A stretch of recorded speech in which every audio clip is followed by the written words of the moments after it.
It was an ordinary Tuesday when the letter arrived on Michael Jordan's desk. Amid the usual stack of fan mail, business proposals, and charity requests, sat a simple white envelope with a return address that made the basketball legend's heart skip a beat. Clifton Pop Herring, Laney High School, Wilmington, North Carolina. For decades, Jordan had credited being cut from his high school varsity team as the spark that ignited his legendary competitive fire. It became the foundation of his unparalleled drive, the slight that helped create the greatest basketball player who ever lived. Now, after all these years, the coach who made that fateful decision had reached out. What could he possibly have to say? And how would Jordan respond to the man whose rejection had shaped his entire career? The truth, it turns out, was more complicated than the simple story Jordan had told himself and the world for over 40 years. Michael Jordan leaned back in his leather chair, gazing at the Chicago skyline through the floor-to-ceiling windows of his office. At 58, he still carried himself with the same confidence that had made him a legend on the basketball court. The wall behind his mahogany desk showcased 6 gleaming NBA championship trophies, a testament to his unparalleled legacy. "Mr. Jordan?" His assistant, Teresa, knocked softly on the doorframe. "Your afternoon meeting with the Hornets general manager has been pushed back an hour, and this came for you in today's mail." She placed a simple white envelope on his desk. "Thanks, Teresa," he replied, barely glancing at the envelope as he scrolled through emails on his phone. After she left, Michael set his phone down and picked up the envelope, expecting another fan request or business proposal. The return address made him freeze. Clifton Herring Laney High School, Wilmington, North Carolina. 28403. Michael's heart skipped a beat. Pop Herring. The name transported him back 43 years in an instant. The coach who had cut him from the Eoki varsity basketball team as a sophomore in 1978. The man whose decision had fueled Michael's legendary drive for decades. He hadn't heard that name in years, not since his controversial Hall of Fame speech in 2009 when he'd publicly referenced being cut, inviting Leroy Smith, the player who'd made varsity instead of him, as his guest. The media had tracked down Herring afterward, finding him struggling with mental illness and living in difficult circumstances in Wilmington. Michael turned the envelope over in his hands, suddenly unsure if he wanted to open it. That cut had been the foundation of his competitive fire, the slight that drove him to become the greatest basketball player of all time. What could Herring possibly have to say to him now? With slightly trembling fingers, he tore open the envelope and unfolded the letter inside. The handwriting was shaky but legible, written on lined paper that looked torn from a spiral notebook.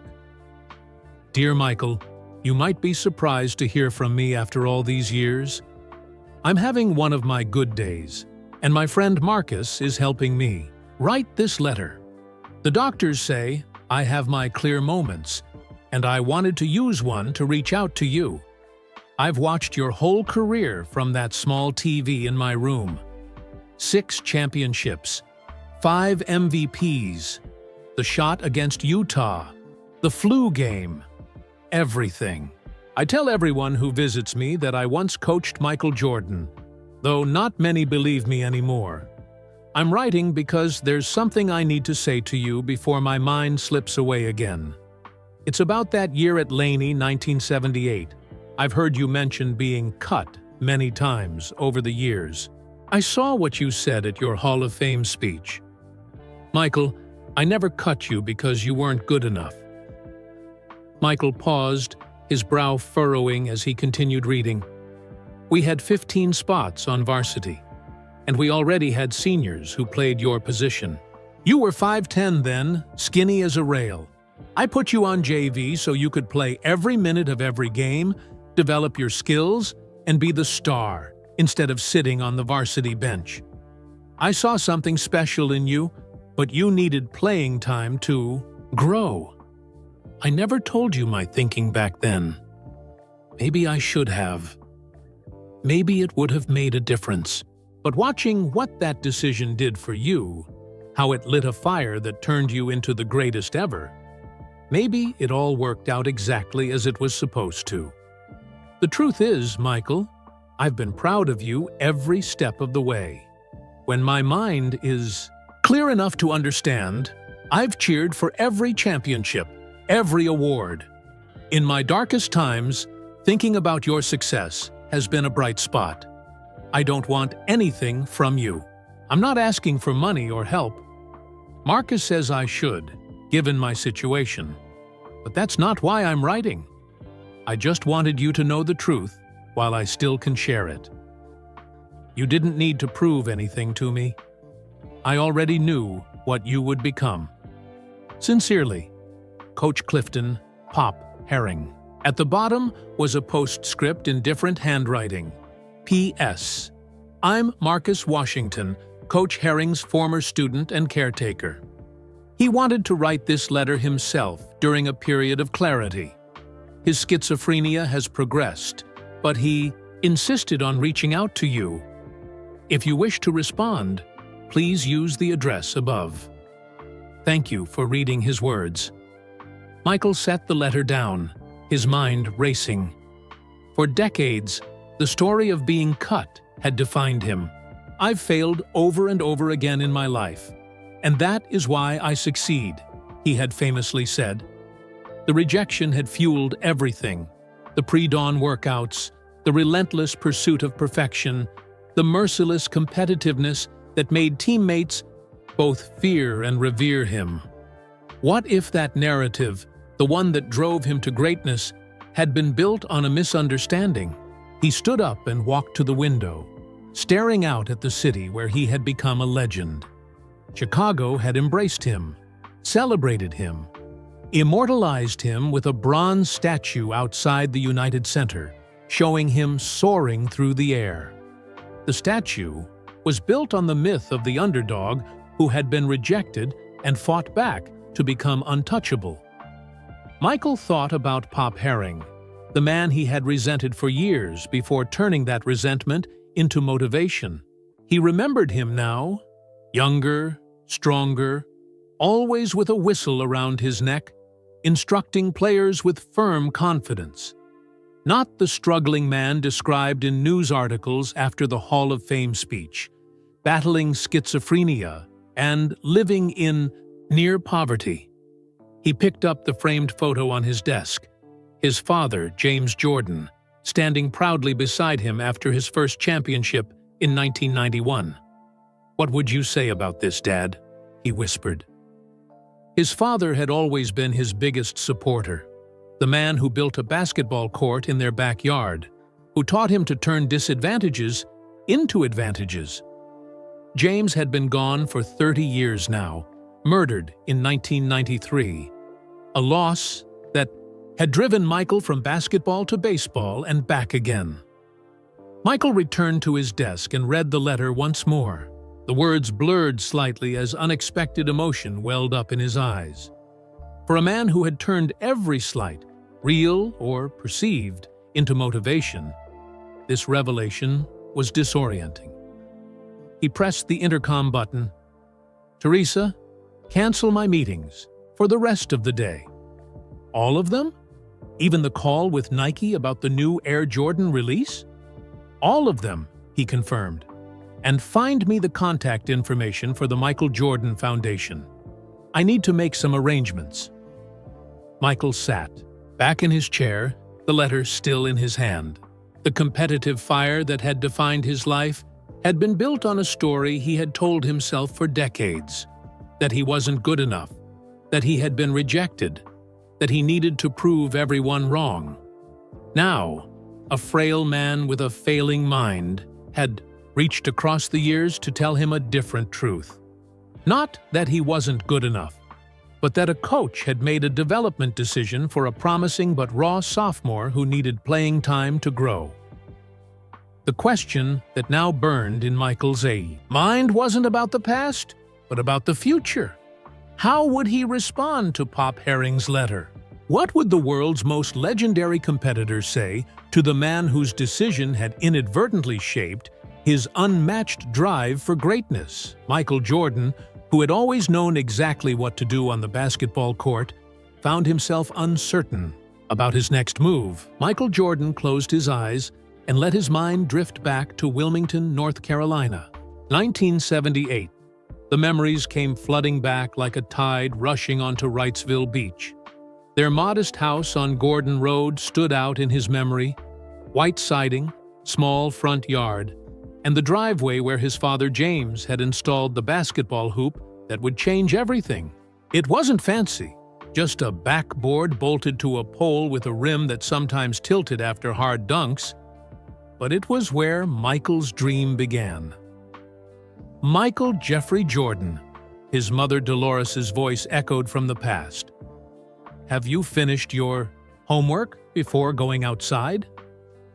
At 15, Michael stood just 5'10", with a skinny frame that gave no hint of the physical specimen he would become.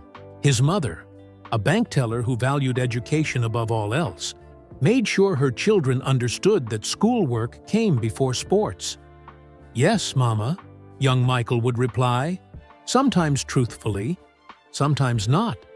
The pull of the basketball was often stronger than the pull of algebra. Once outside, he'd find his older brother Larry already shooting hoops. At 5'7", Larry was shorter than Michael, but stronger and more skilled, at least back then. Their one-on-one games were legendary in the neighborhood, fierce battles that sometimes ended in bloody noses or scraped knees. "You think you're getting that shot over me?" Larry would taunt, blocking yet another of Michael's attempts. "You're too weak, baby brother." Those words stung, but they also fueled something inside Michael. Each time Larry beat him, Michael would stay outside long after his brother had gone in for dinner, shooting jumpers in the fading light until their father called him inside. James Jordan was a maintenance worker at General Electric, a man who believed in hard work and discipline. He'd come home from long shifts and still find time to teach his sons about basketball and life. "It's not your size that matters," James would tell him, adjusting Michael's elbow position as he shot.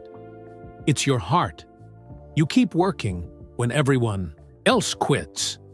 On weekends, James would drive Michael to Empey Park, where the best players in Wilmington gathered. At first, the older boys ignored him or picked him last for teams. Michael would sit on the sidelines, watching their moves, studying how they created space for shots, how they used their bodies to shield defenders. "You just gonna watch, skinny boy?" one player called out. "I'm learning," Michael replied quietly, not yet confident enough to show his famous competitive side. By the summer before his sophomore year at Laney High School, Michael had developed a routine. He woke at 6 a.m. to run 2 miles before school. After classes, he'd practice at Laney's gym until Coach Herring kicked everyone out. Then he'd ride his bike to the YMCA on Market Street to play pickup games until closing time at 9 p.m. His friend, Fred Lynch, often joined him, the two teenagers dreaming about making the varsity team. "We're gonna start next year," Fred said, as they shot baskets one humid evening. "Coach Herring's gonna have to play us." "I don't know," Michael replied. "Leroy Smith is 6'7" already. Coach loves tall players. Leroy Smith was their classmate, a gentle giant who had shot up over the summer. Basketball came easily to him because of his height advantage, while Michael had to fight for every basket. At home, the Jordan dinner table was a place of laughter, competition, and dreams. James and Dolores had 5 children. Michael's older brothers, James Jr. and Larry, older sister Dolores, and younger sister Roslyn. Each meal became another arena for competition. "Pass the potatoes before Michael takes them all," Larry would joke. He thinks he's getting taller, but he's just getting wider." The family laughed, but Michael's determination never wavered. "You watch," he'd say. "I'm gonna grow, and then nobody's gonna stop me." When tryouts for the Laney High varsity team approached in fall 1978, Michael could barely sleep. He'd spent all summer preparing, playing against older boys at the park, working on his jump shot, developing the quickness that would later become his trademark. The Laney High gym smelled of floor polish and sweat as the boys gathered for tryouts. Coach Clifton "Pop" Herring, a respected figure in Wilmington basketball, watched silently as they ran drills. His assistant coaches made notes on clipboards as the boys competed for the limited roster spots. "Jordan, you're quick," Coach Herring said after Michael slipped past a defender for a layup. "But can you do that against someone bigger?" To prove himself, Michael pushed harder, playing with a fire that surprised even himself. But when he looked around, he noticed something that filled him with doubt. Most of the juniors and seniors stood several inches taller. Leroy Smith towered over everyone at 6'7", grabbing rebounds with ease while Michael had to fight and jump for every ball. After 3 days of tryouts, the moment of truth arrived. Coach Herring posted the varsity roster on the gym bulletin board, and students crowded around to see who made the cut. Michael pushed through the crowd, his heart pounding as he scanned the list. "Wilson, Thomas Smith, Leroy Johnson, Marcus," he read. Through the names twice, then 3 times. His name wasn't there. The world seemed to go silent around him. Someone clapped him on the shoulder, maybe in sympathy, maybe in congratulation for making the junior varsity team instead. But Michael barely felt it. He walked home alone that day, taking the long route through Pine Valley, letting tears fall where no one could see them. By the time he reached his house on Gordon Road, he had wiped away any evidence of crying. "How'd it go?" his mother asked when he came through the door. "I didn't make varsity," Michael said, his voice steady even as something burned inside him. "They picked Leroy instead." Dolores hugged her son. "There will be other chances, Michael. You're only a sophomore." That night, in the privacy of his bedroom with basketball posters lining the walls, Michael took out a piece of paper and wrote, "Goals. 1. Make varsity next year. 2. Get a college scholarship. 3. Be the best player in the NBA." He taped it to the wall, where he would see it every morning and every night. That weekend, his father found him shooting baskets at 11 p.m. The thump of the ball against the backboard echoing through the quiet neighborhood. "Son, it's late," James said. "I've got to get better," Michael replied, not stopping his shooting rhythm. "I've got to show them they were wrong." James watched his son for a moment, then nodded. "All right then, but don't wake your mother." Instead of going back inside, he rebounded from Michael until well past midnight. What neither of them knew that night was that the disappointment burning in Michael's chest would fuel the greatest basketball career the world had ever seen. The skinny sophomore from Wilmington who couldn't make varsity would become Air Jordan, the man who would soar higher than anyone thought possible. But on that night in 1978, he was just a disappointed boy with a basketball and a dream that refused to die. The morning of the Laney High School basketball tryouts had dawned bright and clear. A perfect October day in Wilmington. Students bustled through the hallways, but Michael Jordan moved with singular purpose toward the gymnasium.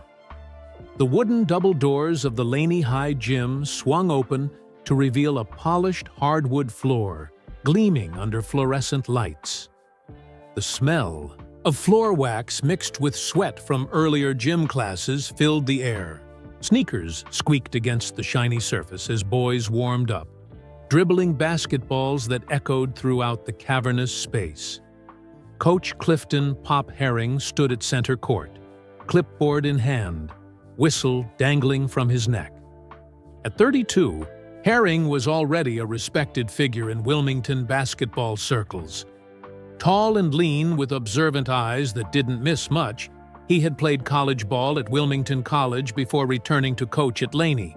"Gather round, gentlemen," Herring called, his voice bouncing off the gym walls.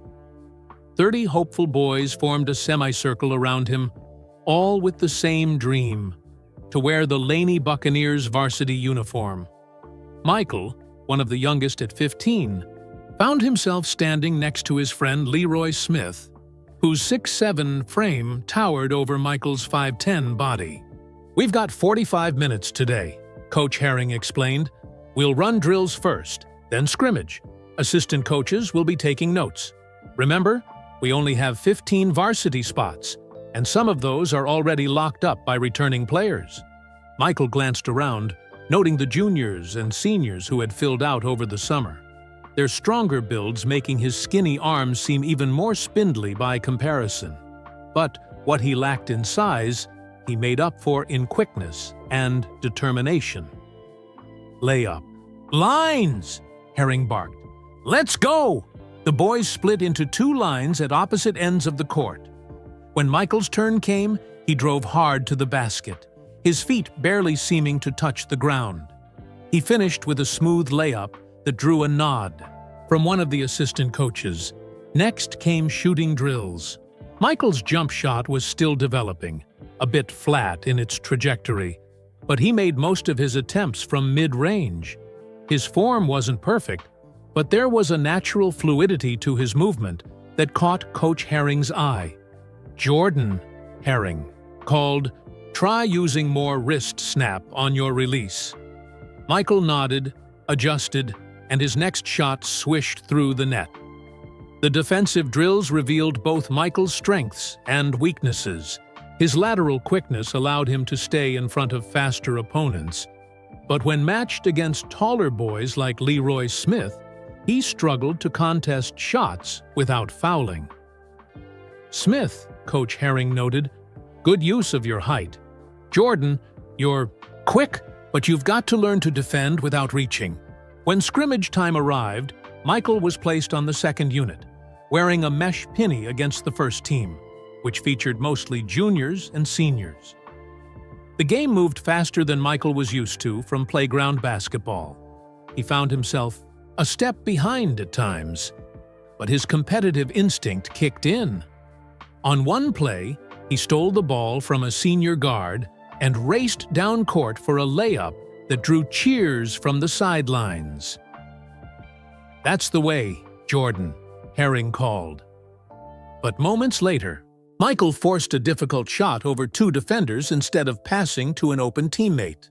The ball clanged off the rim, and Coach Herring blew his whistle. "Basketball is a team game," he said, addressing everyone but looking at Michael. "Make the smart play, not the flashy one." As tryouts continued over the next 2 days, Michael showed flashes of the talent that would one day make him famous. Quick cuts to the basket, tenacious defense, and an absolute refusal to back down from older players.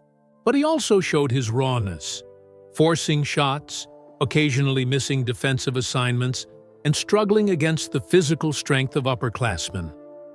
On the final day, Coach Herring had the boys run wind sprints. Despite tired legs, Michael finished first every time, his chest heaving but his eyes fierce with determination. After they were dismissed to the locker room, Michael lingered, shooting free throws while the coaches huddled in conversation at the scorer's table. He couldn't hear what they were saying, but he saw Coach Herring shake his head several times as they went down the list of names. The next morning, Michael arrived at school early, his stomach tight with anticipation. A small crowd had already gathered around the gym bulletin board where the team rosters would be posted. Coach Herring emerged from his office, a single sheet of paper in hand. Without a word, he pinned it to the board and walked back into his office, closing the door behind him. The crowd surged forward. Michael waited, trying to appear calm while his heart hammered in his chest. Finally, he made his way to the front. The paper was divided into two sections: Varsity and Junior Varsity. He scanned the varsity list, searching for his name among the 15 spots: Anderson, Kyle Bridgman, David Cooper, James Davis, Robert Higgins, Tom Johnson, Steve Keaton, Billy Miller, John Perkins, Ray Robinson, Keith Smith, Leroy Stevens, Mark Thompson, Eric Williams, Chris Wilson. Greg Michael read the list twice more, hoping he had somehow missed his name. He hadn't. His eyes drifted down to the junior varsity section, where Jordan Michael was the third name listed. A heavy hand clapped his shoulder. It was Leroy Smith, his wide smile showing he'd found his name on the varsity roster. "Next year, Mike," Leroy said kindly. "You'll make it next year for sure." Michael nodded, forcing a tight smile. "Yeah. Congratulations, man." As other boys celebrated or commiserated around him, Michael slipped away from the crowd, walking with measured steps until he reached the empty hallway near the band room. There he leaned against the wall, closing his eyes as the disappointment washed over him. He'd been so sure, so certain that his speed and hard work would overcome his lack of height and strength. The weight of failure pressed down on him like a physical force. The final bell rang, and Michael composed himself before heading to his first class. Throughout the day, well-meaning friends and teachers offered condolences or encouragement. "JV is still good for a sophomore," his math teacher said. "At least you made a team," another student pointed out. "You'll grow," his science teacher assured him. None of it helped. By the time school ended, Michael had heard enough empty consolations to last a lifetime. At home that afternoon, he dropped his backpack by the door and headed straight for the basketball hoop in the driveway, not even changing out of his school clothes. The familiar rhythm of the bouncing ball offered some comfort as he shot basket after basket. When his mother returned from work, she found him still shooting, his white school shirt now soaked with sweat. "Michael," she called from the doorway, "come inside and tell me about your day." In the kitchen, as Dolores prepared dinner, Michael finally spoke the words aloud. "I didn't make varsity, Mama. Coach Herring picked Leroy Smith instead." Dolores set down her knife and looked at her son, seeing the hurt behind his attempt at a casual tone. "Did you do your best?" she asked. "Yes, ma'am." "Then you hold your head high on that JV team. You show them what they missed." Later that night, after everyone had gone to bed, Michael sat at his desk with a piece of paper. By the light of his small lamp, he wrote his goals, pressing the pen so hard it nearly tore through the paper. Make varsity team next year. 2. Earn college basketball scholarship. 3. Make it to the NBA. 4. Be the best basketball player ever. He taped this paper to the wall beside his bed, where it would be the first thing he saw every morning and the last thing he saw every night. What Michael didn't know, couldn't know, was that in Coach Herring's office, a different conversation had taken place. While posting the roster, assistant, Coach Ron Coley had questioned Herring's decision. "Jordan's got something special, Pop," Coley had said. "I've seen it when he thinks no one's watching. That kid plays like he's got a fire inside." Herring had rubbed his temples, already feeling the headache that had become increasingly common for him lately. 15 spots, Ron. That's all we've got. Smith gives us height we desperately need. The seniors have paid their dues. Jordan's still raw. He needs playing time, not sitting on the varsity bench. He'll start every game on JV, develop his skills. Herring had paused, then added, "Sometimes the best thing you can do for a player is make him wait."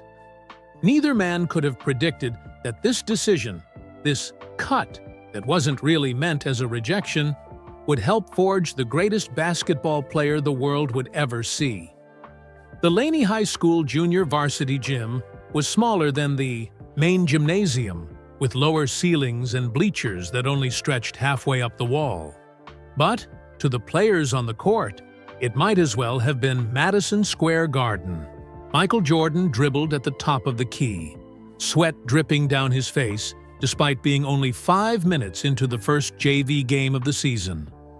Across from him, a nervous defender from New Hanover High shifted his weight from foot to foot, trying to anticipate Michael's next move. With a quick crossover that seemed to happen in a blink, Michael blew past the defender, rose toward the basket, and scored an easy layup. The sparse crowd, mostly parents and a few students who arrived early for the varsity game, applauded politely. Coach Ron Coley nodded from the sideline. Unlike Coach Herring, who ran the varsity squad with military precision, Coley had a more relaxed coaching style that gave players freedom to explore their talents. "Good move, Jordan," Coley called. "Now get back on defense." By halftime of that first game, Michael had scored 18 points, and Laney JV led by 12. In the locker room, while other players caught their breath, Michael was restless, bouncing on the balls of his feet. "You're playing well," Coach Coley told him. "But remember to involve your teammates. Basketball is a team sport." Michael nodded, but his mind was elsewhere. He'd noticed Coach Herring watching from the doorway during the first half. Was he having second thoughts about his decision? Michael was determined to make him regret it. In the second half, Michael exploded for 27 more points, finishing with 45 in a 32-minute game. He scored in every way possible, driving layups, pull-up jumpers, fast break dunks, and even 2 three-pointers, which weren't yet part of high school rules, but were marked on Laney's court for practice purposes. As the season progressed, Michael's dominance became the talk of Wilmington basketball. In his third game, he scored 51 points. In his fifth, he grabbed 18 rebounds to go with his 42 points, extraordinary for a guard his size. After home games, Michael would linger in the gym to watch the varsity team play. He studied their movements, particularly noting how the seniors executed Coach Herring's plays. Occasionally, he'd make eye contact with Herring, who would give him a small nod of acknowledgement.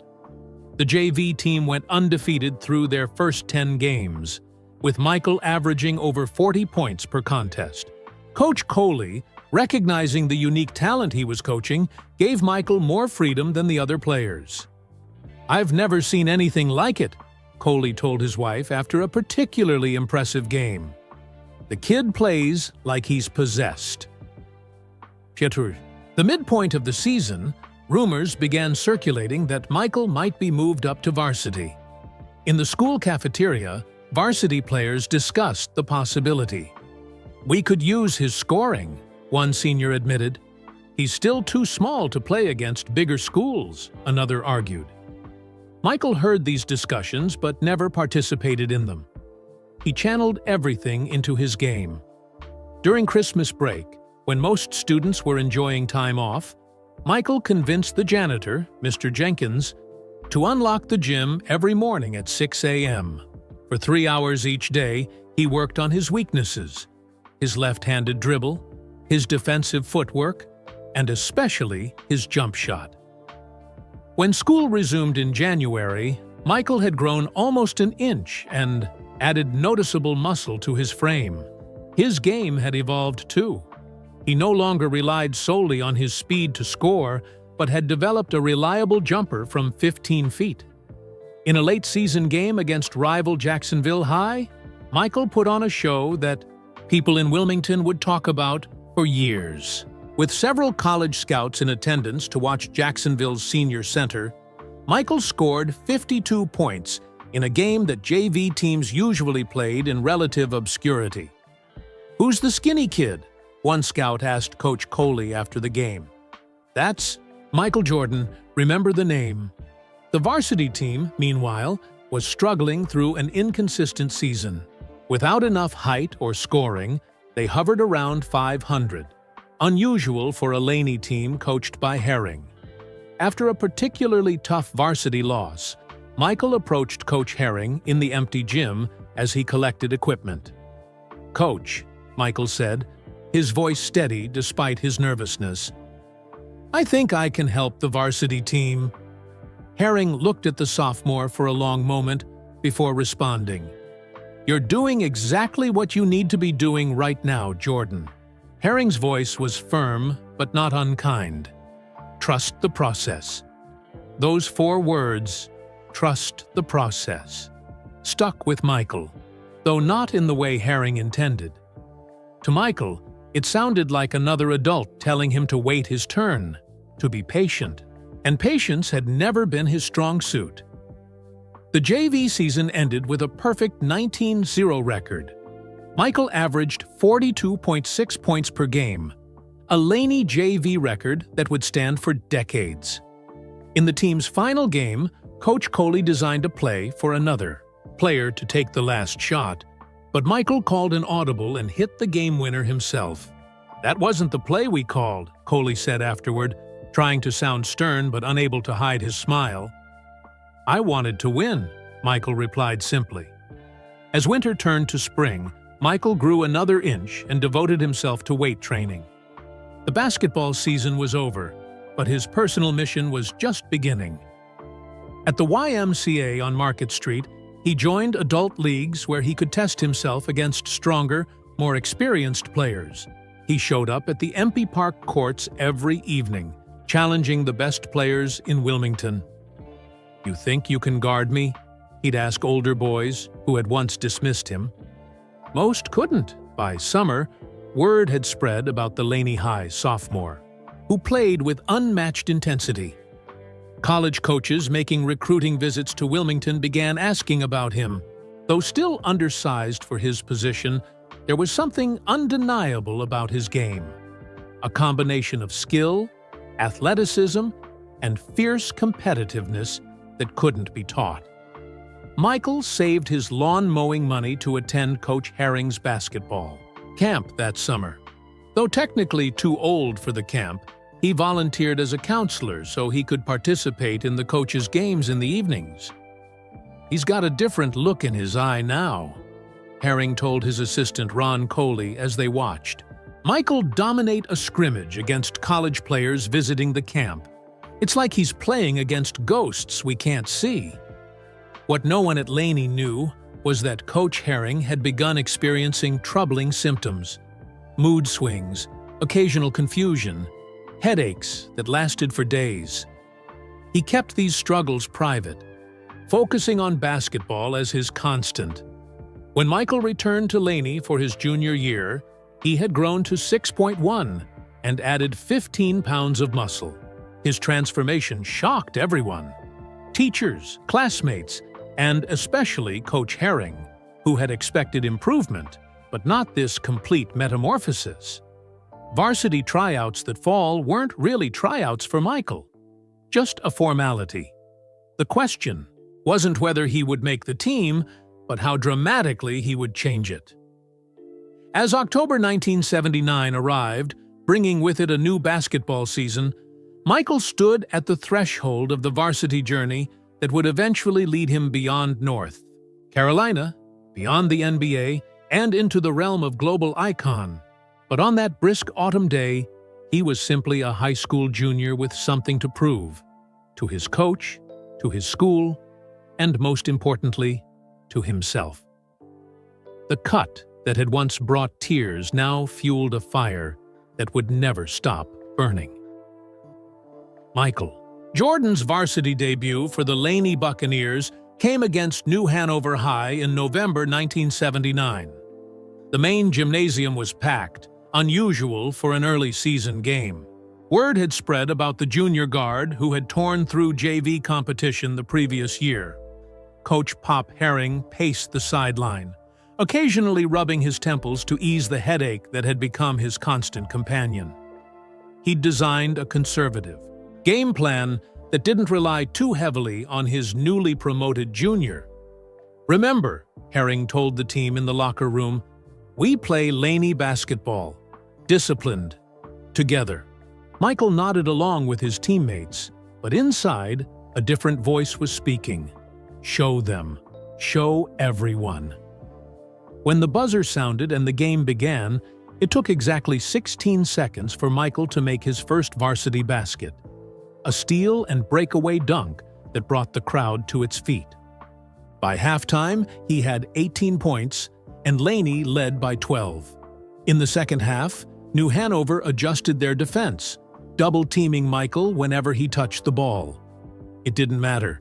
He finished with 35 points in his varsity debut, leading Laney to a convincing win. As the season progressed, Michael's reputation grew beyond Wilmington. Opposing coaches developed game plans specifically to contain him. Newspapers began sending reporters to cover Laney games. College scouts appeared with increasing frequency. "He's still raw," one UNC assistant told Coach Herring after watching Michael score 41 points against Jacksonville. But there's something special there. By the end of his junior year, Michael was averaging 25 points per game and had led Laney to the state playoffs. Though they lost in the regional semifinals, it was clear to everyone that something extraordinary was developing in this once skinny guard who had been deemed not good enough for varsity just 1 year earlier. That summer, Michael's transformation continued. He grew another 2 inches, reaching 6'3", and his game evolved accordingly.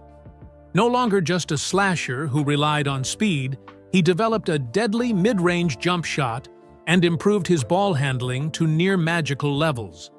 An invitation to the prestigious 5-star basketball camp in Pittsburgh came that summer, a camp that featured the best high school players in the country. Michael arrived as a relative unknown from North Carolina. He left as the talk of the camp, having outplayed nationally ranked seniors with his combination of athleticism and newly refined skills. Coach Herring received phone calls from college coaches who had seen Michael at 5-star. Dean Smith from North Carolina, Lefty Driesel from Maryland, Jim Valvano from NC State. Suddenly, the player who couldn't make varsity as a sophomore was one of the most sought-after recruits in the country. "What did you see in him that made you keep him on JV that year?" one college coach asked Herring. Herring, whose health had begun to deteriorate more noticeably, gave a cryptic answer. "Sometimes you have to take a step back to leap forward." Michael's senior season at Laney was the stuff of legend. He averaged 29.2 points per game, led the team to the state semifinals, and was named a McDonald's All-American, one of the 25 best high school players in the nation. After careful consideration, Michael committed to the University of North Carolina under Coach Dean Smith. The decision surprised some who thought he might choose a program where he could be the immediate star. But Michael saw something in Smith's disciplined system that resonated with him, a chance to prove he could excel within a team structure, not just as an individual talent. "Coach Smith will make me a complete player," Michael told reporters at his signing ceremony at Laney High. His parents, James and Dolores, beamed with pride beside him. What no one mentioned that day was the conversation Michael had with Coach Herring just before making his decision. "Whatever you decide," Herring had told him, his voice weaker than it had been years before, "remember that basketball is a gift. Don't waste it trying to prove people wrong. Use it to show what's right." Michael nodded respectfully, but in his mind, proving people wrong and showing what was right had become the same thing. At Chapel Hill, Michael joined a Tar Heels team loaded with talent. Coach Smith was known for bringing freshmen along slowly, making them earn their playing time. But Michael's work ethic and natural ability forced Smith to adjust his usual approach. "Jordan plays like a senior," Smith told his assistants after one practice. "He's the best defensive player I've ever coached." The defining moment of Michael's freshman year came in the 1982 NCAA championship game against Georgetown. With 17 seconds left and the Tar Heels trailing by 1 point, Smith called a timeout. "The play is for James," Smith told the team, referring to star forward James Worthy. But as the players took the court, teammate Jimmy Black looked at Michael and said, "Be ready." When Georgetown's defense collapsed on Worthy, the ball found its way to Michael on the left wing. With 15 seconds on the clock, the freshman who wasn't supposed to be good enough for varsity basketball just 3 years earlier rose and released a perfect jump shot from 16 feet away. The ball swished through the net. North Carolina 63, Georgetown Satter's 62. That shot, that single moment of perfect execution on the biggest stage in college basketball, changed everything. It wasn't just a game winner, it was an announcement to the world. Michael Jordan had arrived. He spent 2 more years at North Carolina, developing into a consensus All-American and College Player of the Year. But the NBA beckoned, and after his junior season, Michael declared for the 1984 draft. Draft night brought another moment that would fuel Michael's competitive fire for years to come. The Houston Rockets selected Hakeem Olajuwon with the first pick. The Portland Trail Blazers, with the second pick, chose Sam Bowie, a center from Kentucky. The Chicago Bulls, picking third, selected Michael Jordan. "We need a center," Portland's general manager explained when questioned about passing on Jordan. "You can't teach height." Michael said all the right things publicly about being happy to join the Bulls. Privately, he added Portland to his mental list of people and organizations he would prove wrong.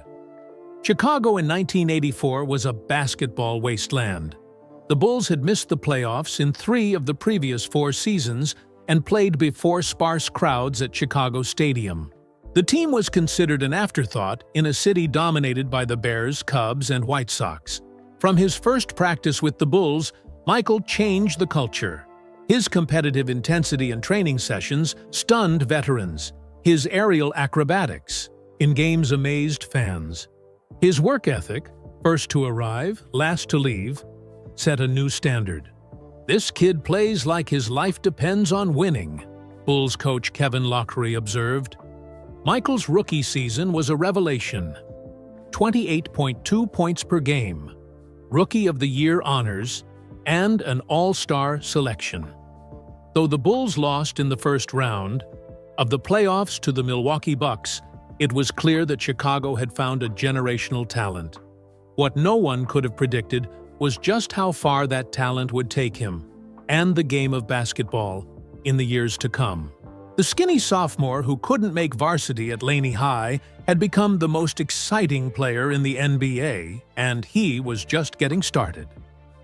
Back in Wilmington, Coach Pop Herring followed Michael's rise with pride tinged with growing personal struggle. His mental health had deteriorated significantly, with what would later be diagnosed as schizophrenia beginning to affect his daily life. He had left coaching at Laney, and few people knew of his connection to the NBA's new superstar.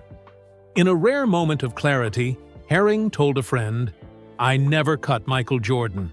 I just put him where he needed to be at that time." Sometimes the best motivation comes from what we think is rejection. How right he was. The cut that wasn't really a cut had helped forge the competitive drive that would define Michael Jordan's career and change basketball forever. The Chicago Stadium rumbled with excitement as Michael Jordan soared through the air, seemingly defying gravity. It was 1986, his second season with the Bulls, though he had missed most of his sophomore campaign with a broken foot. Now fully healed, he was putting on a show against the mighty Boston Celtics in the playoffs. Larry Bird, the Celtics superstar, watched as Michael scored an NBA playoff record 63 points against his team. Though the Bulls lost the game and eventually the series, Bird's post-game comment resonated throughout the basketball world. "That wasn't Michael Jordan out there. That was God disguised as Michael Jordan." In the Bulls' locker room after the series ended, Michael sat alone long after his teammates had left. "Next year," he whispered to himself. "Next year, I'll be better." This scene would repeat itself throughout Michael's early NBA career. Brilliant individual performances that ended in playoff disappointment. The Detroit Pistons, coached by Chuck Daly, developed a defensive strategy specifically to stop Jordan, known as the Jordan Rules. They would physically punish him every time he drove to the basket, sometimes sending 3 defenders at him. Simultaneously, after another playoff loss to Detroit in 1989, Michael returned to Chicago and immediately added 15 pounds of muscle to his frame through an intense training program. He was tired of being pushed around. Being cut from varsity taught me that I have to be stronger than everyone expects, he told Bulls teammate Scottie Pippen during a grueling summer workout. "Every time they knock me down, I have to get up stronger." Off the court, Michael's fame grew beyond basketball. In 1985, Nike had taken a chance on the rookie by creating the Air Jordan shoe line. The NBA initially banned the black and red shoes for violating uniform rules, but Michael wore them anyway, paying a $5,000 fine each game, which Nike happily covered for the publicity. "We expected to sell about $3 million worth of Air Jordans," Nike executive Sonny Vaccaro recalled. "We sold $126 million in the first year." By 1990, Michael Jordan wasn't just a basketball player, he was a global phenomenon. Children around the world stuck out their tongues when they played basketball, mimicking Jordan's habit when he drove to the basket. His posters hung on bedroom walls from Chicago to Shanghai.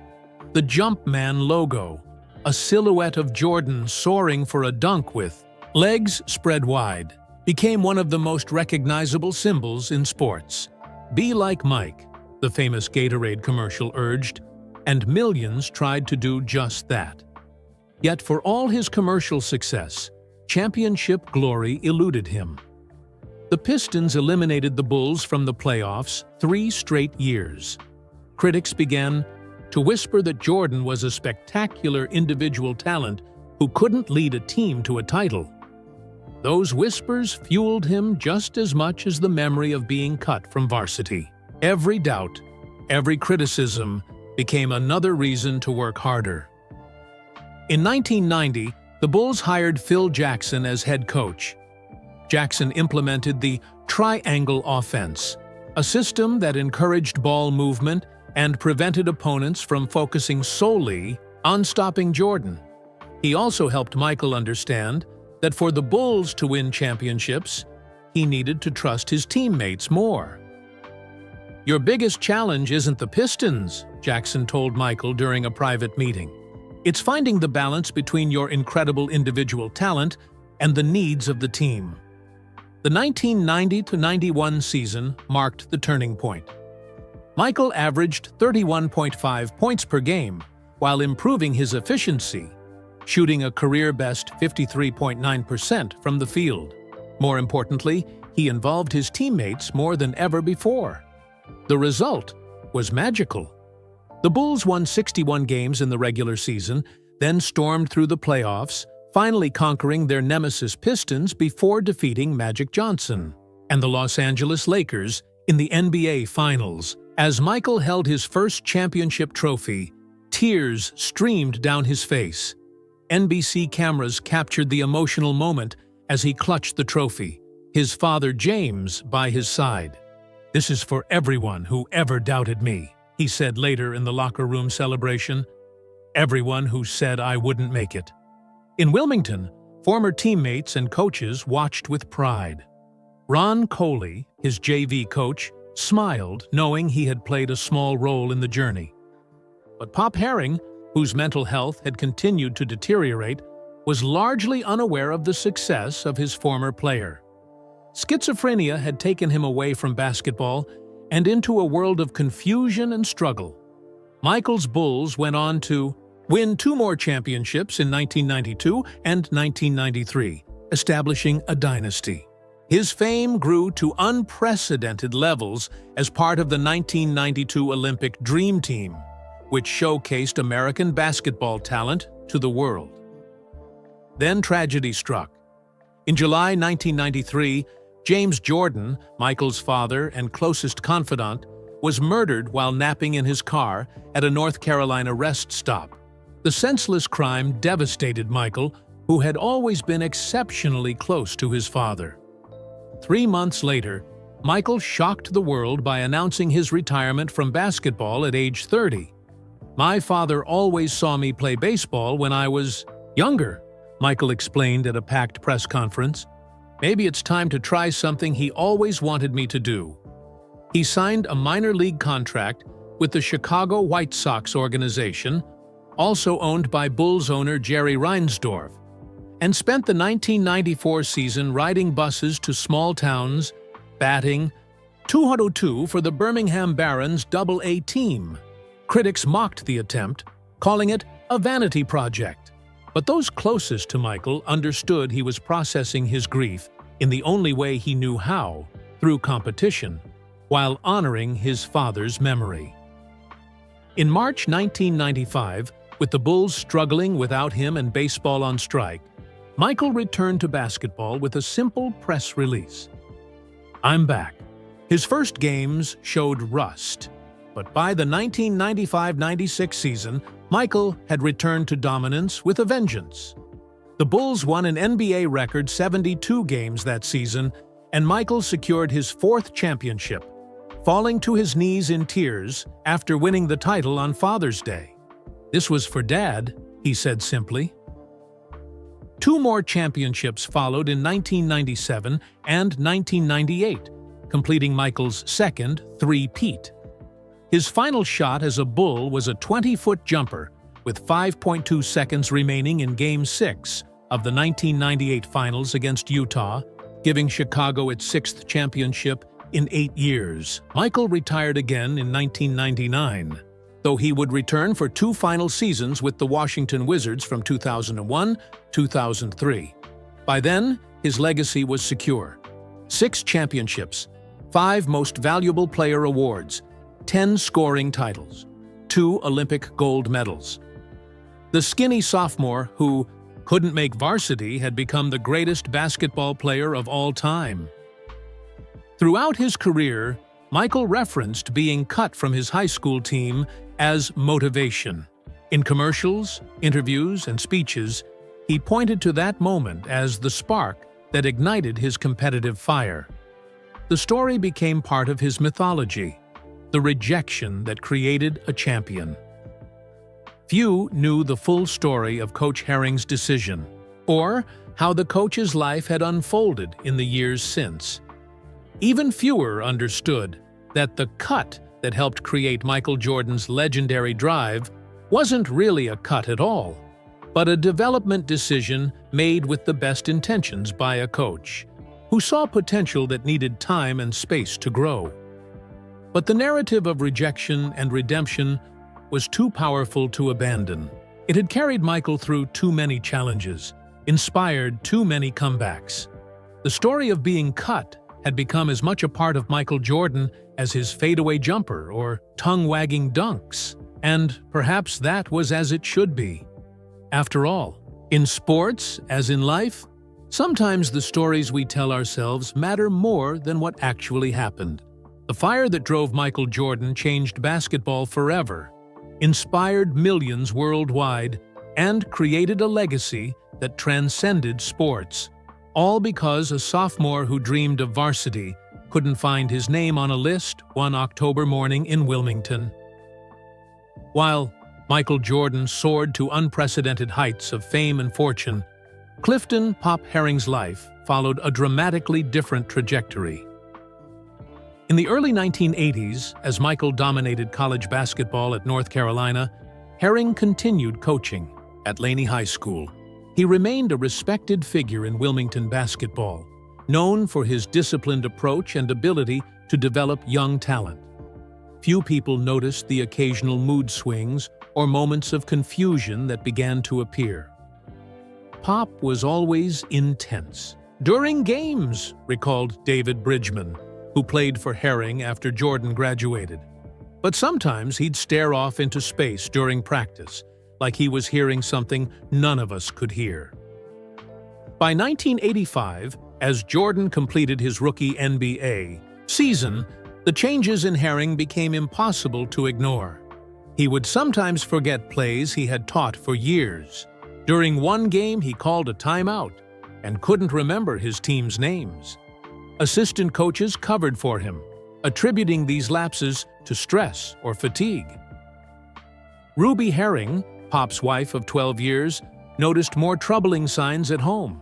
He spoke of hearing voices. He became paranoid about neighbors watching the house. Sometimes he would stay up all night, pacing and muttering to himself. It was like watching the man I loved disappear bit by bit, Ruby would later tell a local newspaper. The hardest part was that he knew something was wrong. He just couldn't stop it. In 1986, after a concerning incident where he forgot which team he was coaching during a playoff game, Laney High School administrators reluctantly asked Herring to take a leave of absence. Medical evaluations led to a diagnosis that explained the progressive changes in his behavior: schizophrenia, a serious mental illness characterized by distortions in thinking, perception, emotions, and behavior. Coach Herring has given so much to this school and these students, Principal William McGowan told staff. Now, it's our turn to support him through this difficult time. The Wilmington basketball community rallied around their coach. Former players organized fundraisers. Colleagues covered his classes. For a while, it seemed Herring might receive the help he needed to manage his condition. But schizophrenia proves challenging to treat even with today's advanced medications. In the 1980s, options were more limited and side effects more severe. Herring struggled with the medications, sometimes refusing to take them because they left him feeling like a zombie.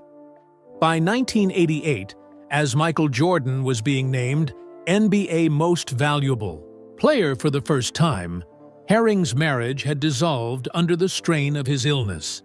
He lost his home, his career, and much of his connection to reality. Former colleagues would occasionally spot him walking through downtown Wilmington, having animated conversations with people who weren't there. Ron Coley, the former JV coach, who had worked alongside Herring during Michael's years at Laney, made efforts to help. He would take Herring to lunch, make sure he had clean clothes, and try to reconnect him with the basketball world he had once thrived in. On good days, Pop could still break down game film better than any coach I knew, Coley said. He'd see things on the court nobody else noticed. Then, sometimes mid-sentence, he'd slip away again. When Michael won his first NBA championship, in 1991, a local sports reporter tracked down Herring for comment. He found the former coach living in a small apartment paid for by a former player's family, walls covered with newspaper clippings, not of Jordan, but of his own coaching career at Laney. Michael Jordan? Herring reportedly said when asked about his famous former player. I knew he'd make it. I put him on JV so he could develop properly. People don't understand coaching decisions. It was a moment of clarity that offered a glimpse of the thoughtful coach who had once made a decision that helped shape basketball history. Throughout the 1990s, as Jordan's legend grew, Herring's condition fluctuated. He spent periods in psychiatric facilities, followed by times of relative stability when medication and support aligned. He never watched Jordan's NBA games, finding the constant movement and noise on television too overwhelming for his sensitive mental state. Fred Lynch, who had taken over the Laney basketball program after Herring's departure, made sure his predecessor remained connected to the school. He invited Herring to practices when he was well enough, created a small coaching award in his name, and kept a photo of Herring's 1976 conference championship team prominently displayed in the gym. Pop Herring built this program, Lynch would tell his players. He taught basketball, but more importantly, he taught character. In 2000, when a documentary crew came to Wilmington researching Jordan's roots, they found Herring living in a group home for adults with mental illness. During their interview, he shifted between remarkable basketball insights and disconnected thoughts. When asked about cutting Michael Jordan, he became animated. "I never cut that boy," he insisted, his eyes suddenly clear and focused. "That's not what happened. He played JV because that's where he needed to be at that time. You develop players by putting them where they can play, not where they can sit." This moment of lucidity, captured on film but never aired, represented one of the great ironies of basketball history. The decision that became famous as a cut, and that helped fuel the greatest career the sport had ever seen, wasn't a rejection at all. It was a developmental choice made by a thoughtful coach who saw potential that needed the right environment to flourish. By 2009, when Jordan was inducted into the Basketball Hall of Fame, Herring's health had deteriorated further. He was living in subsidized housing in Wilmington, largely disconnected from the basketball world. He missed Jordan's controversial induction speech, where Michael invited Leroy Smith, the player who had made varsity instead of him, and spoke at length about using the cut as motivation throughout his career. When local reporters sought Herring's reaction to being mentioned in the speech, they found him unable to comprehend the significance. A caretaker explained that Herring's schizophrenia had progressed to the point where he had difficulty separating past from present. "Some days he still thinks he's coaching at Laney," the caretaker explained. "Other days, he doesn't remember coaching at all." A few former players continued to visit Herring, bringing him simple meals and sitting with him through both coherent conversations and confused ramblings. They remembered the coach who had shaped their lives before illness reshaped his.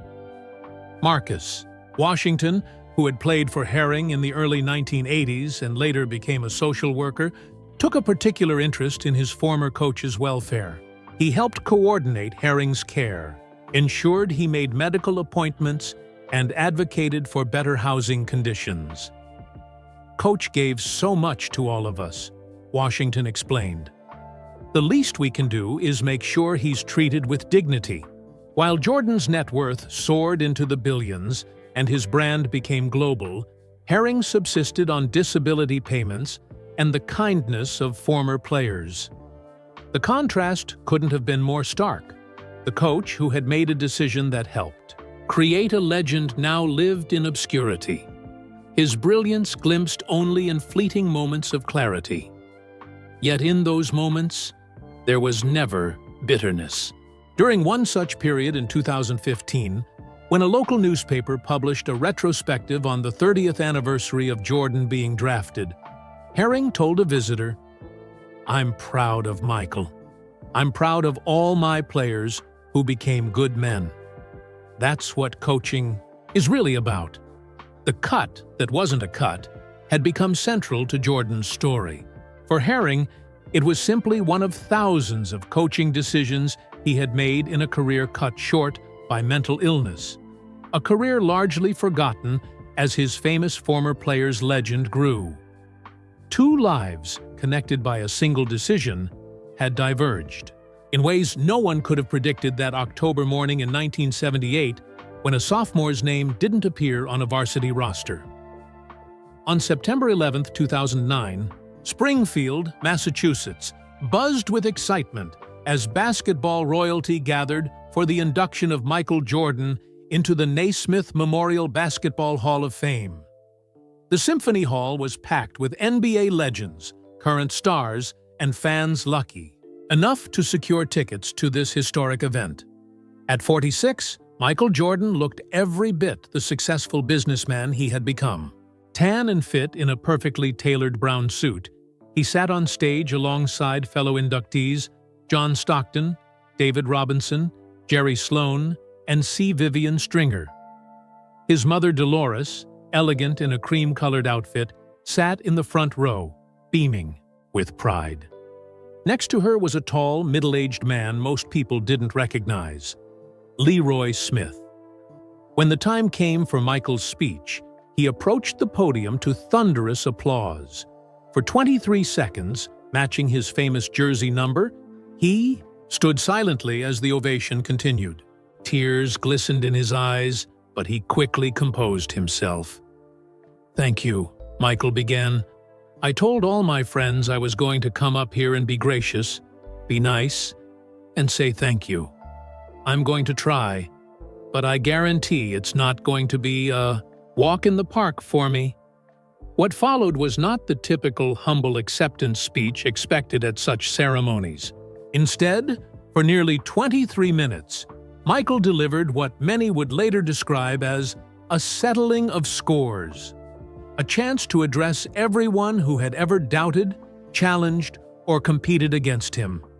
"The game of basketball has been everything to me," he continued. "My refuge, my place. I've always gone when I needed to find comfort and peace. It's been the site of intense pain and the most intense feelings of joy and satisfaction. It's a relationship that has evolved over time, given me the greatest respect and love for the game." Then his tone shifted.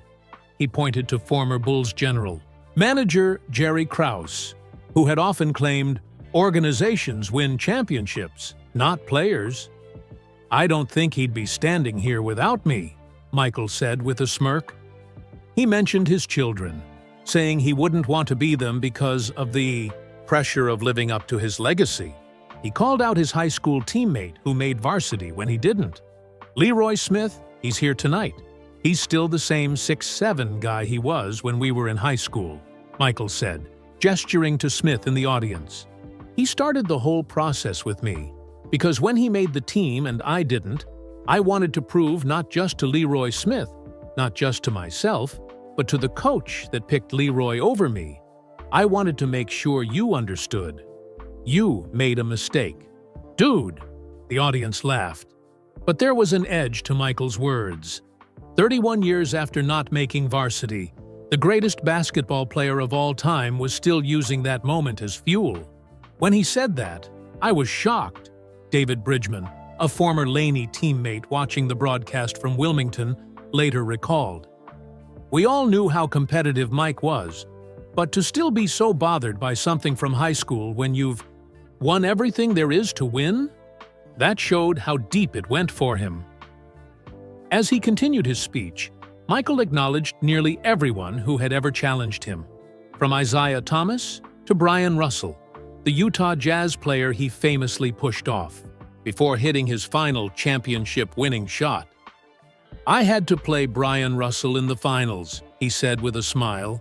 "Who would have thought that guy I played a couple years earlier, that told me, 'Why did you quit? You know I could guard you.' I remembered that. When I went back and faced Utah in '98, I knew it was my last opportunity. When the time came, he was right there. The moment I needed a shot, he was right there.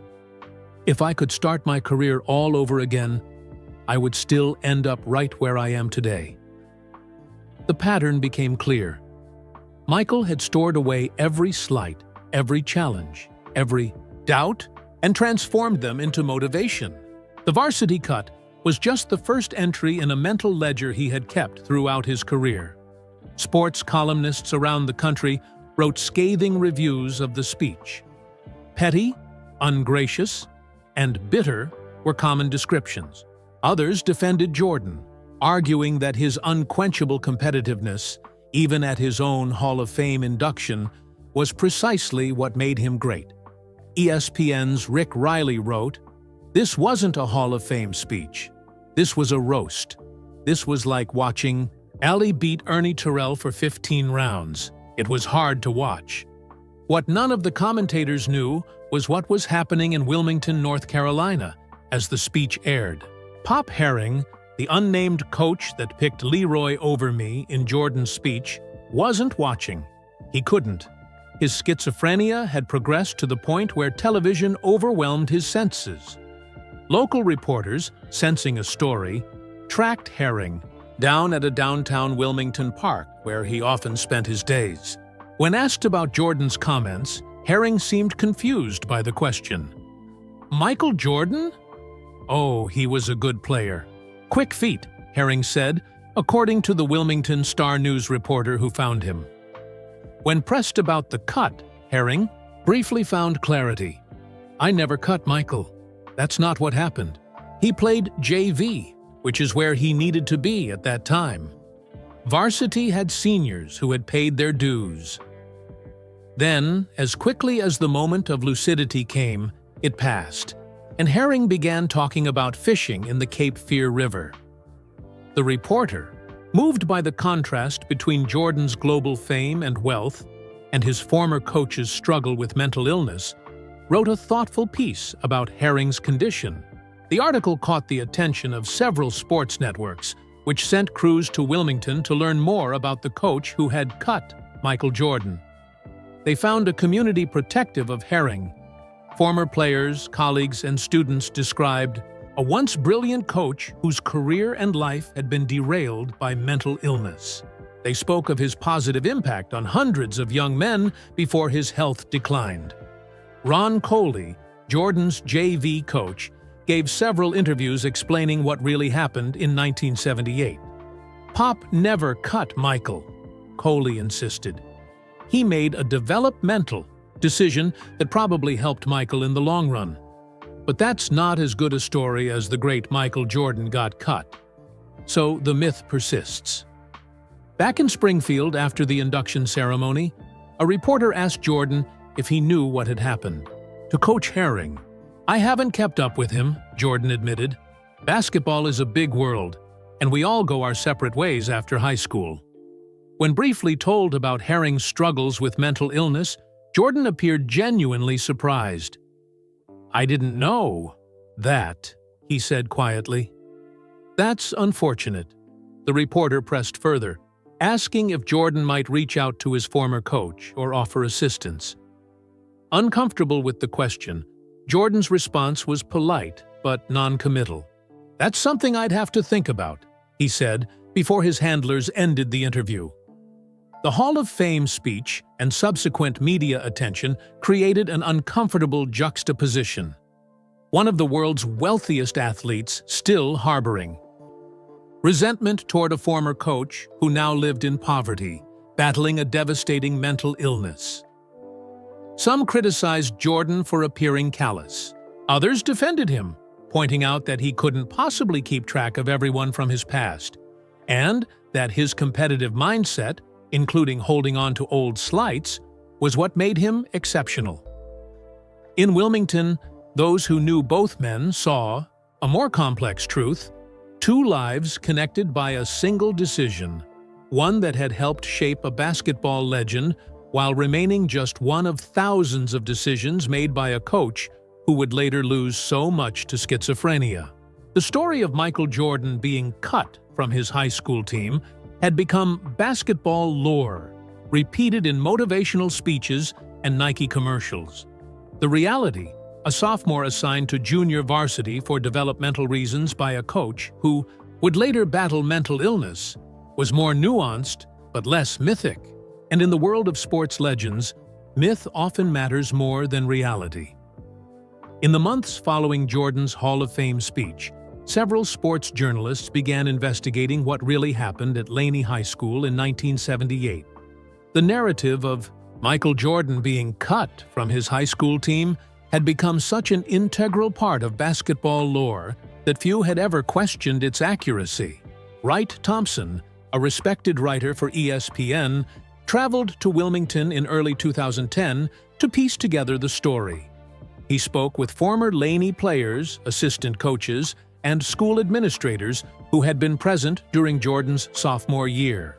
I remember it wasn't really a cut situation, David Bridgman told Thompson. Bridgman had played varsity at Laney during Jordan's sophomore year. Coach Herring had a policy about sophomores. They mostly played JV unless they were exceptional, or we really needed their position on varsity. Thompson tracked down the 1978-79 Laney yearbook, which showed 15 players on the varsity roster, including just 3 sophomores. The junior varsity team where Jordan played had 11 players. There simply weren't enough spots, explained Fred Lynch, who later succeeded Herring as Laney's coach. Pop had to make decisions based on team needs, not just individual talent.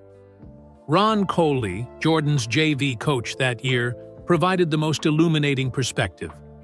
In a lengthy interview at a Wilmington coffee shop, Coley explained the reasoning behind Herring's decision. Mike was 5'10" as a sophomore. Leroy Smith was 6'7". We already had guards with experience on varsity. Pop decided Mike would benefit more from playing significant minutes on JV than sitting on the varsity bench, Coley said. It wasn't a rejection of Mike's talent. If anything, it was recognition that he needed game time to develop, not bench time to watch. Coley pulled out a tattered scorebook from the 1978-79 JV season. "Look at these numbers," he said, pointing to game after game where Jordan had scored in the 30s and 40s. This is what Pop wanted, for Mike to play, to shine, to develop confidence. Thompson's research revealed something else interesting. The varsity team that year had struggled, posting a mediocre record. Meanwhile, the JV team, led by Jordan, went undefeated. "Put yourself in Pop's shoes," Thompson later wrote in his article. "If you had a sophomore with potential, but not yet the physical maturity to dominate at varsity level, would you put him on varsity where he might play limited minutes, or on JV where he could play entire games and develop his skills?" The article caused a stir in basketball circles. Other journalists picked up the thread, interviewing more people connected to Laney basketball. A fuller picture began to emerge, one that contradicted the simple "Michael Jordan was cut" narrative. Ruby Herring, Pop's ex-wife, spoke publicly, for the first time, about her former husband's coaching philosophy. "Clifton believed in development," she said in a radio interview. "He thought players needed to earn their spots and develop properly. Michael played every minute on JV, which helped him tremendously. The next year, he was ready for varsity. CBS Sports sent a crew to Wilmington to film a segment at Laney High School. They interviewed Murphy Evans, the school's athletic director, in 1978. "We had a policy about team size," Evans explained on camera, standing in the same gym where Jordan had tried out. 15 players on varsity, about 10 to 12 on JV. That's all we could afford to uniform and all we could transport on the bus. Cuts were inevitable. The most revealing information came from the varsity roster itself. Of the 15 players on varsity during the 1978-79 season, 10 were seniors and 2 were juniors. Only 3 sophomores made varsity, all of them much taller than Jordan was at the time, filling positions where the team lacked depth. "It was a numbers game," Coley told the documentary crew. Pop wasn't saying Mike wasn't good enough for varsity ever. He was saying, given our roster constraints and positional needs, Mike would develop better playing full-time on JV. For journalists trying to reconcile these facts with Jordan's long-standing narrative, the answer seemed to lie in perception versus reality. To a 15-year-old Michael Jordan, not making varsity felt like rejection, a cut. To the coaching staff, it was simply a developmental decision within the constraints of roster limits. Dr. James Andrews, a sports psychologist interviewed for one of the articles, explained how such a perception could become a powerful motivator. Whether it was technically a cut is less important than how Jordan perceived it, Andrews said. If he felt rejected and used that feeling to drive himself, the objective reality doesn't matter from a psychological standpoint. The emotional impact was real, and so was the motivation it created. Former teammates shared how Jordan had immediately transformed the disappointment into motivation. The day after team assignments were posted, Jordan arrived at school with a new intensity in his eyes. He told me, "I'm going to show them," recalled Tim Glover, a JV teammate. And he did. Every practice, every game, Mike played like he had something to prove. Jordan's mother, Dolores, in a brief comment to one reporter, offered her own perspective. Michael has always needed challenges. When something stands in his way, he doesn't go around it. He goes through it. Through these investigations, a more nuanced truth emerged about the famous cut. Michael Jordan wasn't rejected because he wasn't good enough. He was assigned to junior varsity because of roster limitations, positional needs, and a coach's belief that playing time was more valuable than a varsity uniform with limited minutes.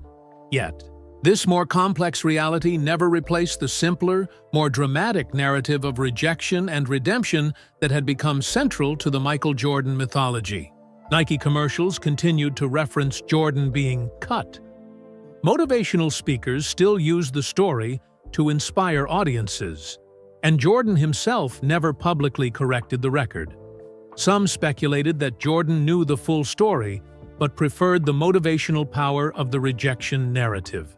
Others suggested that, to a teenager desperate to make varsity, the distinction between cut and assigned to JV was meaningless. It still felt like failure. Whatever the truth, the story had served its purpose. That perceived rejection had helped create the competitive monster who would become the greatest basketball player in history. The reality might have been more nuanced than the myth, but the results, 6 NBA championships, 5 MVP awards, global icon status, were undeniable. As one former Laney coach put it, if believing he got cut made Michael Jordan into Michael Jordan, then maybe that's the greatest coaching decision Pop Herring ever made, even if it wasn't exactly what happened. Marcus Washington sat in the small, tidy room of the assisted living facility on the outskirts of Wilmington. Across from him, Clifton Pop Herring sat in an armchair by the window, looking out at the pine trees that swayed in the Carolina breeze. At 74, Herring's once athletic frame had grown thin, his hair now completely white. But on this day, his teeter-eyed eyes held a clarity that Marcus had learned to recognize and cherish. "It's a good day, Coach," Marcus said, setting down a paper bag containing a chicken sandwich and fries from Herring's favorite local restaurant. "How are you feeling?" Herring turned from the window and smiled. "Clear-headed today, Marcus. Like, the fog has lifted a bit." Marcus Washington had played for Herring in the early 1980s before going on to become a social worker. For the past 15 years, he had volunteered as Herring's primary visitor and unofficial advocate, ensuring the former coach received proper care as his schizophrenia progressed. "The medication seems to be working better," Herring continued. "The voices are quiet today." These periods of lucidity had become increasingly rare as Herring aged. Marcus had learned to make the most of them, often bringing old yearbooks or newspaper clippings to reminisce about Herring's coaching days. "I brought lunch and some old pictures," Marcus said, pulling out a folder. Herring nodded, but seemed distracted. "I saw something on the TV yesterday about Michael Jordan." Marcus paused. Jordan was rarely a topic Herring brought up himself. "What did you see, Coach?" They were showing his highlights, talking about that Netflix documentary from a few years back. Herring's voice grew stronger. "They mentioned me, said I was the coach who cut Michael Jordan." Marcus nodded carefully. "That's the story that's been told for years." "But it's not true," Herring said, sitting straighter in his chair. "I didn't cut him. I put him on JV so he could play, so he could develop." He shook his head. "For 40 years, people have been saying I didn't see his talent, that I made a mistake. But that's not what happened." Marcus set the folder down. He had known Herring long enough to recognize when something was genuinely bothering him during his clear moments. "Does it bother you, Coach? What people say?" Herring looked out the window again. "Not for my sake. I know what I did and why. But I wonder if Michael knows. I wonder if he's carried around this idea of rejection all these years when that wasn't what I intended at all. Marcus was surprised by the insight. Herring's illness often made him focus on his own immediate concerns. This level of empathy for how Jordan might have misunderstood the situation showed just how clear-minded he was today. "You could tell him," Marcus suggested carefully. "You could write him a letter." Herring turned back, his eyes brightening. "Could I? Would he read it?" "I think he might," Marcus said. "I could help you write it." And so began a project that would unfold over the next 3 weeks. During Herring's clear periods, Marcus would bring a notepad, and together they would work on the letter. Some days, Herring could only manage a paragraph before the fog of schizophrenia would descend again. Other days, his thoughts flowed clearly, and memories from 40 years earlier emerged with surprising detail. "I remember Michael was so skinny," Herring dictated during their second session. "But quickest feet I'd ever seen. And his eyes, they burned when he played, like there was a fire inside him." Marcus wrote it all down, occasionally suggesting clarifications, but mostly letting Herring's words flow unfiltered. "We only had 15 varsity spots," Herring recalled another day. "The seniors had paid their dues, and we needed Leroy's height. We had no big men that year. Michael would have sat on the bench for most games if I'd put him on varsity. On JV, he could play every minute, develop his skills, be the star." As the letter took shape, Marcus was struck by Herring's lack of bitterness. Despite how his life had unfolded, the brilliant coaching career cut short by mental illness, the years of struggle and poverty, he expressed no resentment toward the former player who had become a billionaire, while mentioning being cut as a motivating factor throughout his career. "I'm proud of what Michael accomplished," Herring dictated. "Every championship, every award. I cheered for him when my mind was clear enough to understand. He took whatever motivation he found and used it to become the greatest ever. How could any coach not be proud of that?" On days when Herring's illness made writing impossible, Marcus would sit with him anyway, sometimes just watching television together or reading aloud from sports magazines. The letter became a project that gave Herring purpose and focus, something his doctors noted seemed to help stabilize his condition temporarily. "We need to be careful not to ask for anything," Herring insisted during one session. "I don't want money or help. This isn't about that. It's just about the truth." Marcus nodded, though he couldn't help thinking how much Herring could benefit. From financial assistance. The former coach lived on a modest disability payment and received basic care at the state-subsidized facility. His room was clean but sparse, with just a few personal belongings, some books, a small television, and a framed team photo from his coaching days. "People might think that's why you're writing," Marcus acknowledged, "given the difference in your circumstances." Herring shook his head firmly. "Then we make it clear. This is about setting the record straight, not asking for help. The truth is my only concern." By the third week, they had completed a draft that satisfied Herring. 3 handwritten pages explaining his decision from 1978, written in the shaky but determined handwriting of a man fighting through mental illness to communicate something important. "Should we type it up?" Marcus asked. "Make it look more professional?" "No," Herring decided. "I want him to see my handwriting, to know it really came from me on one of my good days." The final step was finding an address where they could send the letter. Marcus contacted several sports journalists who had written about Jordan, eventually securing a business address for Jordan's office in Chicago through a sympathetic reporter. On a bright April morning, Marcus brought an envelope to Herring's room. Together, they read through the letter one final time before Herring signed it with a slightly trembling hand. "Do you think he'll respond?" Herring asked, as Marcus sealed the envelope. "I don't know," Marcus answered honestly. "He's one of the most famous people in the world. He probably gets thousands of letters." Herring nodded, understanding the reality. "Even if he doesn't respond, at least I've told my side. That's something, isn't it?" "It's everything, Coach," Marcus said, writing the return address carefully. On the envelope, "The truth matters, even after all these years." As Marcus prepared to leave with the letter to mail it, Herring called him back. "Add a note from you at the bottom, would you? Explain about my condition, so he understands why the writing might be shaky, or the thoughts not always connected."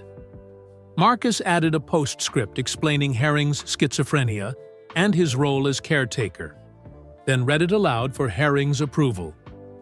"Perfect," the former coach said, satisfaction evident in his voice. "Now we wait." Neither man held high expectations for a response. The gap between a billionaire global icon and a former high school coach with mental illness living in assisted care seemed too vast to bridge. But for Herring, the act of writing the letter had provided something valuable, a chance to reclaim his part in a story that had been told without him for decades.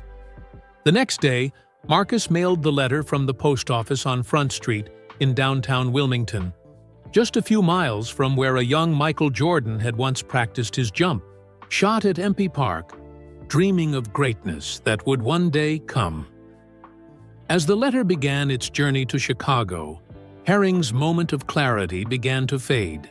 By the time Marcus visited 2 days later, the former coach had slipped back into confusion, the letter already forgotten in the fog of his illness. But somewhere between Wilmington and Chicago, the truth was traveling. Words written during a brief window of clarity, carrying a message that could potentially change how one of sports' most famous motivational stories was understood. Michael Jordan placed the letter on his desk and walked to the window of his Chicago office. The city sprawled beneath him, a place where his legend had been built, championship by championship. The letter from Pop Herring had shaken him more than he would have expected, reopening a chapter of his life he thought was firmly closed. "I never cut you because you weren't good enough." Those words from Herring's letter played over in his mind. For decades, the story of being cut had been more than just a story to Michael. It had been a foundation. The concrete his competitive spirit was built upon. Michael closed his eyes, and suddenly he was back in Chapel Hill, 1982. The NCAA championship game against Georgetown. 17 seconds left, down by 1 point. Coach Dean Smith had called a timeout. "The play is for James," Smith had said, designing the final shot for James Worthy. But when Georgetown's defense collapsed on Worthy, the ball found its way to Michael instead. A freshman with the national championship on the line, he rose for a jump shot from the left wing. Pure. North Carolina, 63, Georgetown, 62. After the game, in the locker room celebration, Michael had found a quiet moment to call his parents. "Did you see it, Dad?" he had asked, voice still vibrating with adrenaline. "I saw it, son," James Jordan had replied. "I'm so proud of you." Then Michael had added something that few people ever heard. "Not bad for a kid who got cut, huh?" His father's response had been measured. "You've proven yourself, Michael. Maybe it's time to let that go." But he never had. The cut had traveled with him through every triumph, every setback. It had been there during the battles with the Detroit Pistons, when their Jordan rules defense had left him bruised and frustrated. It had fueled those pre-dawn workouts when his teammates were still sleeping. It had pushed him to return from a broken foot ahead of schedule against doctor's orders. The cut had been his constant companion, the chip on his shoulder that kept him hungry even after he had more money, more fame, more championships than he could have dreamed of, as that skinny sophomore at Laney High. Now, this letter suggested that the narrative he had carried for decades, the one he had shared in commercials, interviews, and his Hall of Fame speech, wasn't accurate. Coach Herring hadn't rejected him. He had made a development decision that, ironically, might have helped create the player Michael would become. Michael returned to his desk and picked up a framed photo of his father. James Jordan had been gone for over 30 years now, murdered in 1993 while napping in his car. Not a day passed that Michael didn't think of him. Wonder what advice he would give. "What would you say about this, Dad?" Michael whispered to the photo. His father had always been his moral compass, the voice of reason and perspective when Michael's competitive fire burned too hot. Would James have encouraged him to respond to Herring? To acknowledge the truth? To offer help to a man struggling with mental illness who had played a role, however complicated, in his development as a player and a person? Michael's phone buzzed with a text from his assistant. Nike wants to confirm the copy for the 40th anniversary Air Jordan campaign. They're still using the cut from his high school team line in the opening. Michael didn't respond immediately. The Nike campaign would reach millions, reinforcing the narrative that had been told for decades. The simple, powerful story of rejection and redemption that had inspired countless young athletes. Would the truth, more nuanced, less dramatic, have the same impact? Could he change the story now, after it had become so central to his brand, his legacy, his own understanding of his journey? He thought about Coach Herring, living in an assisted care facility, battling schizophrenia, a man who, during a rare moment of mental clarity, had reached out across the decades to set the record straight. The contrast between their lives was stark.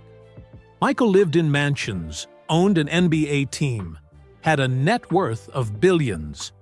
Herring struggled with basic needs, dependent on the kindness of former players and a mental health system with limited resources.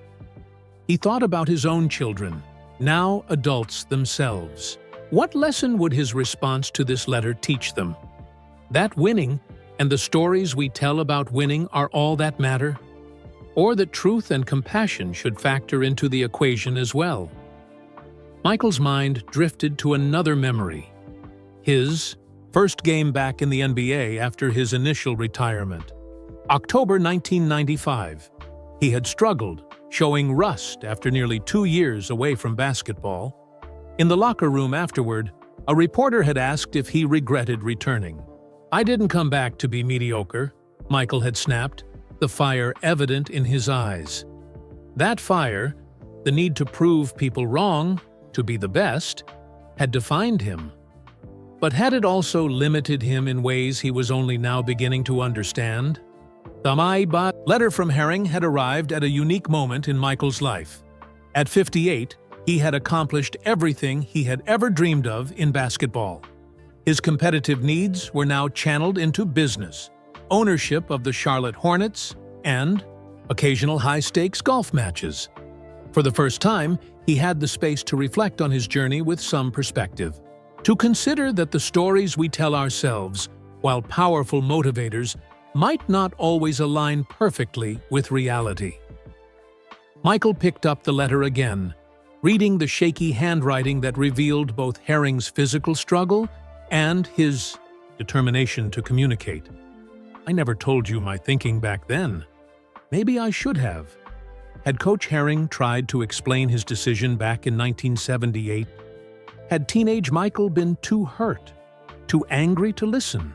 Or had Herring, perhaps already experiencing early symptoms of the mental illness that would later consume him, been unable to communicate effectively with a disappointed 15-year-old? These questions had no answers now, lost to time and the fog of Herring's illness. But the present moment offered a choice: to acknowledge the more complex truth, or to maintain the simpler narrative that had served him so well. Michael reached for his phone and called his assistant. "Cancel my meetings for tomorrow. And contact the Jordan Foundation. I need to speak with the executive director about something important." After hanging up, he sat at his desk and pulled out a notepad. For a man known for his decisive action on the basketball court, he found himself unusually hesitant as he picked up a pen. How does one respond to a letter that challenges not just a story, but an identity built over decades? "Dear Coach Herring," he began, then paused.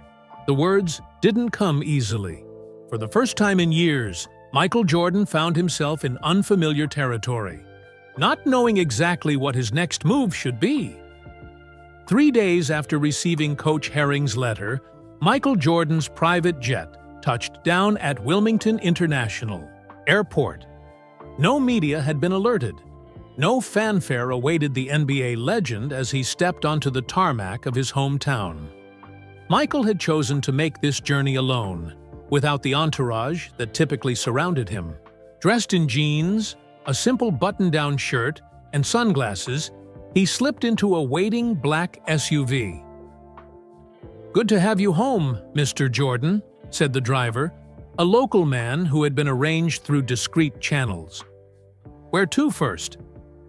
"Laney High. School," Michael replied. "I'd like to see it before we go to the care facility." The driver nodded, pulling away from the small airport toward Gordon Road. As they drove through Wilmington, Michael gazed out the window at the city that had changed so much since his youth, yet still held familiar landmarks. They passed Empey Park, where he had played countless pickup games, and the YMCA, where he had honed his skills after being placed on the JV team. Laney High School looked both familiar and different. The main building remained, but new additions had been constructed since his days as a student. A large sign at the entrance to the athletic complex read, "Michael Jordan Gymnasium," named in his honor years earlier. "Just drive past slowly," Michael instructed. He didn't want to stop and risk being recognized. As they continued toward the assisted living facility where Pop Herring resided, Michael thought about the letter he had written in response. After several attempts, he had settled on a simple, heartfelt message that acknowledged Herring's explanation without dwelling on the past. In his hotel room the night before, Michael had called his mother Dolores, now in her 80s. "Do you remember what you told me when I didn't make varsity?" he had asked her. "I told you to use it as motivation," she replied, "to work harder." "And you did, Michael. You certainly did." "Did Dad ever say anything about Coach Herring? About the decision?" There was a pause on the line. "Your father said once that Coach Herring might have done you a favor, that playing JV gave you confidence you might not have found sitting on the varsity bench." She chuckled softly. "But you were too stubborn to hear that back then." This conversation had confirmed Michael's decision. The response he'd crafted to Herring wasn't just about setting the record straight, it was about honoring a more complete truth, one that included the perspectives he hadn't been able to see as a disappointed teenager. The SUV pulled up to Pine Valley Care Center, a modest one-story building surrounded by oak trees. Michael took a deep breath before exiting the vehicle. "I'll be about an hour," he told the driver.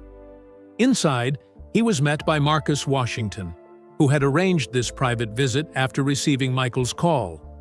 The two men shook hands. "Thank you for coming," Marcus said.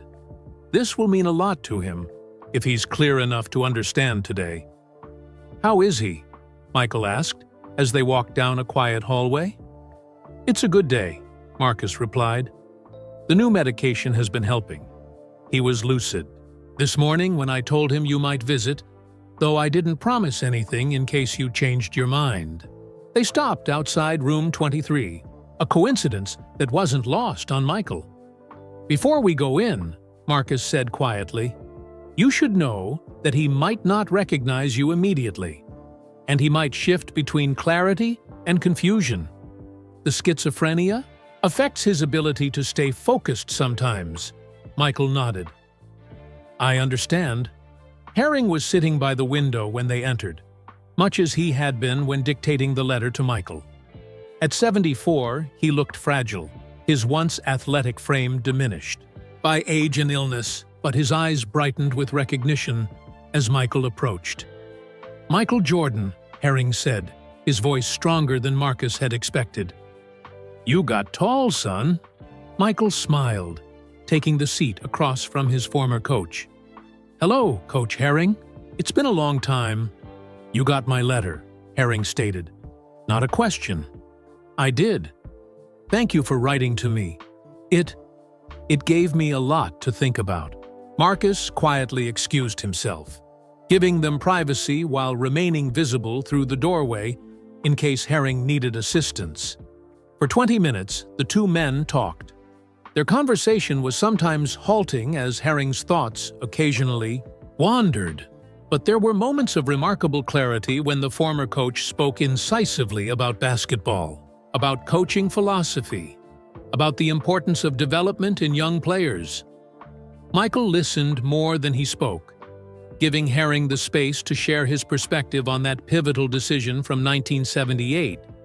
He heard things he'd never considered: how Herring had watched him in JV games, how proud he'd been of Michael's development, how he'd known the varsity placement would come the following year. When there was a natural pause in the conversation, Michael reached into his pocket and pulled out a small box. "I brought you something, Coach." Inside was a custom-made Air Jordan shoe scaled down to the size of a trophy. On the heel, where Michael's Jumpman logo would normally appear, an inscription read, "Thanks, Coach." Herring held the miniature shoe in his trembling hands, turning it over carefully. "For me?" he asked, looking genuinely surprised. "For you," Michael confirmed, "and I've set up a fund through my foundation to make sure you have whatever medical care you need. Marcus will help coordinate everything." Herring nodded, his eyes filling with tears. "You didn't have to do that." "I know. I wanted to." As their visit concluded, Herring had a moment of perfect clarity. He looked directly at Michael and said, "That decision, putting you on JV, did it help you in the end?" Michael considered the question carefully. "Yes," he finally said. "Though I didn't see it that way at the time. It gave me something to prove. It made me work harder than I might have otherwise." Herring smiled. "That's all a coach ever wants, to help a player become their best, even if they don't understand the path at the time." When it was time to leave, Michael shook Herring's hand. The older man's grip was surprisingly firm. "I'm arranging something special," Michael told him. "If you're feeling up to it in a few weeks, I'd like you to be my guest." "Special?" Herring asked, his focus beginning to drift again. "We'll talk about it soon," Michael promised. Outside, as Michael and Marcus walked toward the exit, Marcus spoke quietly. "You know he might not remember this visit tomorrow." Michael nodded. "I know, but I'll remember it." Before leaving Wilmington, Michael made one final stop at the office of the Michael Jordan Foundation. There, he met with local directors to formalize the arrangement for Herring's care and to discuss one more initiative. "I want to tell the full story," he explained to his foundation team. "Not just the simplified version we've been telling for years. The real story about development, about coaching decisions, about how what feels like rejection can actually be the right path forward." 2 weeks later, at a rededication ceremony for his statue outside Chicago's United Center, Michael stood at a podium before a crowd of basketball dignitaries, former teammates, and media. Seated in the front row, in a wheelchair, but dressed in a suit and appearing alert, was Clifton "Pop" Herring. "Many of you have heard the story about me being cut from my high school basketball team," Michael began. "It's been part of my story and my motivation for decades. But today, I want to share a more complete truth." As cameras flashed and reporters leaned forward, Michael Jordan did something few had ever seen him do.